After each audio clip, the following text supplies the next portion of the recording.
ឬបន្ទាប់តែលីនហ្វឹងត្រូវធ្វើនៅក្នុងគណៈពេលនេះគឺត្រូវតែបង្កើននូវសមត្ថភាពទៅរួមពលឹងក្បាច់កូនដាវរបស់ខ្លួនព្រោះថាពលឹងក្បាច់កូនដាវរបស់គេគឺជាពលឹងក្បាច់កូនដាវគ្មានពណ៌ស្ថិតក្នុងកម្រិតខ្ពស់បំផុតចឹងការវឹកហាត់ក៏ទាមទារនូវការស្រូបយកនៅធម្មពលខ្លាំងក្លាណាស់ដែរហើយវិច័យដងខ្លាំងណាស់នៅទីកន្លែងនោះក៏ពោពេញទៅដោយធម្មពលភ្លើងដែលជំនួយទៅដល់ធម្មពលដាវភ្លើងរបស់លីនហ្វឹងបានហើយនៅទីបំផុតលីនហ្វឹងក៏ទទួលបាននូវស្នៀតថ្មីមួយទៀតដែលវាគឺជាការបញ្ជាដាវពីចម្ងាយស្នៀតមួយហ្នឹងគេដាក់ឈ្មោះថាស្នៀតបំផ្លាញលោកដែលសូមបញ្ជាក់ផងមិនមែនជាលោកក្នុងវត្តទេស្នៀតមួយហ្នឹងបើសិនជាយកទៅទប់ទល់ជាមួយនឹងមនុស្សមួយចំនួនដែលស្ថិតក្នុងកម្រិតទី4នេះក៏ប្រហែលជាអាចតតាំងបានបន្ទាប់ពីការងារនៅទីកន្លែងនោះរួចរាល់ហើយក៏ដល់ពេលដែលលីនហ្វឹងត្រូវចាកចេញទៅវិញដោយឲ្យសៀវធានឹងបង្រួមខ្លួនឲ្យតូចតោងនៅលើស្មារបស់គេរួចហើយបាក់ស្រាប់ហោះចេញពីសមុទ្រភ្លើងត្រឡប់ទៅកាន់ផ្ទះវិញក៏ប៉ុន្តែនៅតាមផ្លូវលីនហ្វឹងបានឃើញថាគ្រូសាស៊ូក៏កំពុងតែជួបបញ្ហាចោលប្លន់ពាក់កណ្ដាលផ្លូវដោយកម្លាំងរបស់មេចៅនឹងខ្លាំងណាស់អាវុធរបស់គេគឺជាបថៅសូម្បីតែលោកព្រឹទ្ធាចារ្យយន្តនឹងក៏មិនមែនជាដៃគូរបស់គាត់ដែរហើយដូច្នេះហើយលោកព្រឹទ្ធាចារ្យយន្តក៏បានឲ្យនាងស៊ូជីនត្រីដែលមានឈ្មោះថាសៀវប៉ៃរបស់គាត់នឹងចាក់ចេញទៅក៏ប៉ុន្តែមេចៅនឹងគឺមិនអនុញ្ញាតទៅទេបើសិនជានាងហ៊ានទៅប្រកាសជាសម្លាប់ព្រឹទ្ធាចារ្យនឹ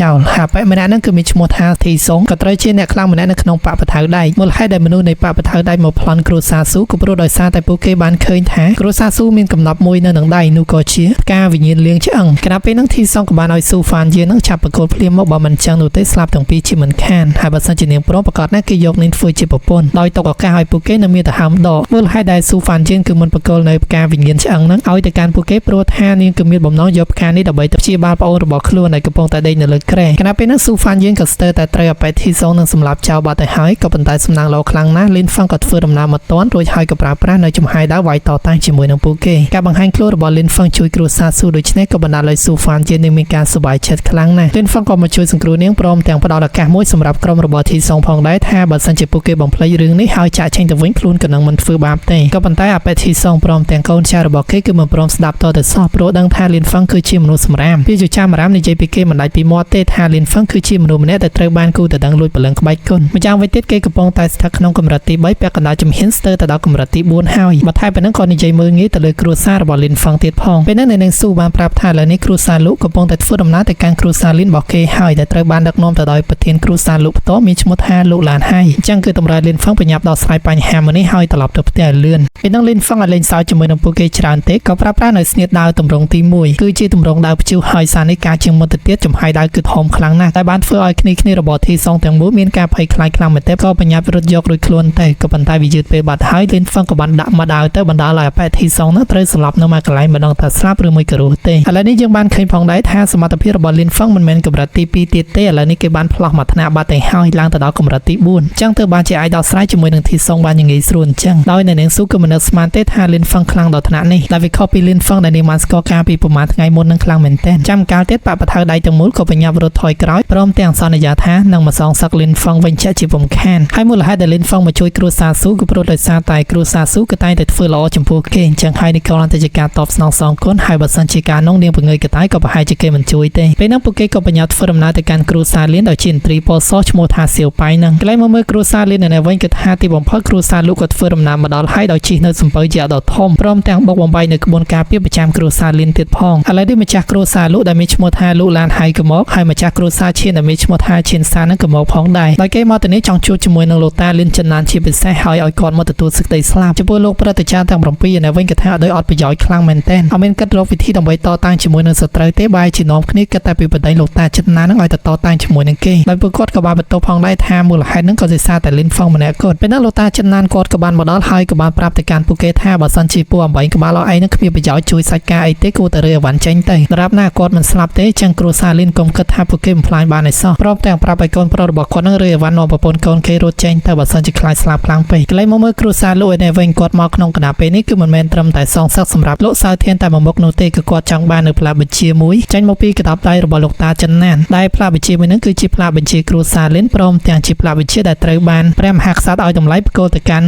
លីនសៀវធានដែលត្រូវជាឪពុករបស់លីនហ្វឹងហ្នឹងអញ្ចឹងហើយបានជាពួកគាត់មានបំណងចង់យកវាតាំងពីដើមពេលហ្នឹងពួកគេក៏បានប្រាប់ទៅកាន់លោកតាចិនណានឲ្យប្រគល់របស់នឹងមកដែលលើកយកហេតុផលថាលីនហ្វឹងបានសម្លាប់ព្រឹទ្ធាចារ្យនៅក្នុងគ្រួសារលោករបស់គាត់ពេលហ្នឹងលោកតាចិនណានគាត់ងឿងឆ្ងល់ខ្លាំងណាស់ថាតើលីនហ្វឹងទៅបង្កបញ្ហាជាមួយនឹងគេពីកាលហើយក៏សួរថាលីនហ្វឹងនៅណាលោកសៅធានបានប្រាប់ទៅថាឥឡូវនេះលីនហ្វឹងធ្លាក់ចូលសមុទ្រភ្លើងខ្លាចជាភ័យបាត់ហើយដំណឹងថាចៅប្រុសរបស់គាត់ត្រូវស្លាប់ក្នុងសមុទ្រភ្លើងអញ្ចឹងបានធ្វើលោកតាចិនណានគាត់ផន់ភាំងគ្មានស្មារតីក្នុងខ្លួនទេដោយសារតែផ្លាកបញ្ជាគ្រួសារលីនមួយតែប៉ុណ្ណោះក៏បណ្ដាលឲ្យគ្រួសារលោកហ៊ានលើកដៃសម្រាប់ចៅប្រុសរបស់គាត់ហើយគាត់មានការខូចចិត្ត ចខ្លាំងណាស់ព្រោះគាត់បានសន្យាជាមួយនឹងសៀវធានដែលត្រូវជាកូនរបស់គាត់ហើយថានឹងការពារកូនប្រុសរបស់សៀវធានឲ្យបានល្អក៏ប៉ុន្តែចុងក្រោយបែរជាត្រូវបានគ្រួសារលោកសម្លាប់ចឹងគាត់គ្មានហេតុផលអីដែលត្រូវនៅរស់ទៀតទេចឹងក៏មានតែបញ្ចុះស្លាប់រស់ជាមួយនឹងគ្រួសារលោកហើយនឹងគ្រួសារឈៀនតែប៉ុណ្ណោះម្យ៉ាងវិញទៀតសិននៅក្នុងគ្រួសារលៀនរបស់គាត់គឺមិនដែលជាខ្លាចស្លាប់ទេអ្នកដែលខ្លាចស្លាប់គឺមានតែពួកប្រតិចាអីអស់នឹងឯងដែលជាការចាប់ដើមលោកតាចិនណានគាត់បានបើកត្រាដោយដូនតារបស់គាត់មកធ្វើការវាយប្រហារបង្កើននៅធម្មពលដូចជាការលើកមុនចឹងក៏ប៉ុន្តែសារនេះរៀងសាហាវជាងមុនបន្តិចព្រោះគាត់បានដុតព្រលឹងដាវរបស់គាត់ហើយផ្លែដាវក៏កាន់តែការជាងមុនផងដែរសម្ដៅទៅរកសំពៅរបស់ពួកគេទាំងកំរោលខណៈពេលដែលអ្នកគ្រប់គ្នាឃើញហើយគួរឲ្យញើតខ្លាំងមែនទែននេះគឺធម្មពលស្ទើរតែស្មើអ្នកគុណនិយមកម្រិតទី4ពាក់កណ្ដាលជំហានទៅហើយក៏ប៉ុន្តែលោកតាលូឡានហើយក៏ដល់ខ្លាយនោះទេត្រឹមតម្រង់ព្រលឹងក្បាច់គុណប៉ុណ្ណឹងអីណាមួយក៏ត្រឹមកម្រិតទី3មិនមែនជាកម្រិតទី4ពិតប្រាកដនោះឡើយចឹងគាត់មិនខ្លាចឡើយបានប្រើប្រាស់នៅស្នេហ៍ព្រលឹងទី3របស់គាត់ដែលជាកញ្ញាំដៃខុំមេឃយើងបានឃើញថាតម្រង់ដៃរបស់លោកតាលៀនចិនណានគឺមិនអាចតតាំងជាមួយនឹងកញ្ញាំដៃគាត់បានទេត្រូវបានគាត់បំបីថែមទាំងធ្វើគាត់បានខ្ទប់នៅខាងក្រោយទៀតផងបន្ទាប់មកគាត់ក៏បានចាប់លោកតាចិនណានដោយសួរថាតើផ្លាកបជានៅណាឆាបបកលឲ្យគាត់ភ្លាមទៅក៏ប៉ុន្តែគាត់បានប្រាប់ថាគាត់ឲ្យកូនប្រុសរបស់គាត់លៀនសៀវធានយូរណាស់ទៅហើយចឹងបើសិនជាគេស្លាប់វាប្រហែលជាលាយទៅតាមនឹងដូចគ្នាទោះបីជានៅនឹងគាត់ក៏ដោយក៏គាត់មិនបកលឲ្យគ្រួសារលោកដូចគ្នា